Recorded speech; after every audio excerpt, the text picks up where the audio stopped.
అందరికీ నమస్కారం। ఈ రోజు కాంగ్రెస్ ప్రభుత్వం ఏదైతే ప్రతిష్టాత్మకంగా చేపట్టిన 6 గ్యారెంటీలో భాగంగా ఉచిత ఆర్టీసీ బస్ సౌకర్యం అనేది మహిళలకి అందజేయడం జరుగుతుంది। ఆ ఉచిత ఆర్టీసీ బస్ సౌకర్యం మహిళలకు అందజేసే కార్యక్రమంలో భాగంగా ఈ రోజు ఏవైతే ఆ పథకం మీద ఆపోజిషన్ పార్టీకి చెందిన వారు కేటీఆర్ గారు వ్యాఖ్యలు చేయడం జరిగింది।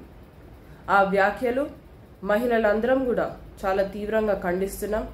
మీ వ్యాఖ్యల్లో మీరు పేర్కొన్నారు ఏందంటే మహిళలు మీరు కుట్లేసుకోండి, అల్లికలు ఎగేసుకోండి, మేమేమైనా కాదన్నమ్మా, మీరు కుటుంబ సమేతంగా వెళ్ళండి, బ్రేక్ డాన్స్లు చేసుకోండి, రికార్డింగ్లు చేసుకోండి అని అన్నారు। ఇంకా మీ ఇష్టం వచ్చినట్టు చేసుకోండి అని అన్నారు। మీరు మహిళలంటే ఇంత చులకనగా మాట్లాడడం జరిగింది। మహిళలందరూ ఈరోజు రాష్ట్ర వ్యాప్తంగా చాలా చాలా అంటే చాలా బాధపడుతున్నారు। తప్పకుండా మీరు చేసిన వ్యాఖ్యల్ని మేమందరం కూడా ఖండిస్తూ మీరు వెంటనే క్షమాపణ చెప్పాలనేది కూడా మా మహిళలందరి తరపున మీకు తెలియజేయడం జరుగుతుంది। ఇక మీదట మహిళల గురించి మాట్లాడేటప్పుడు చాలా జాగ్రత్తగా ఆలోచించి మాట్లాడండి।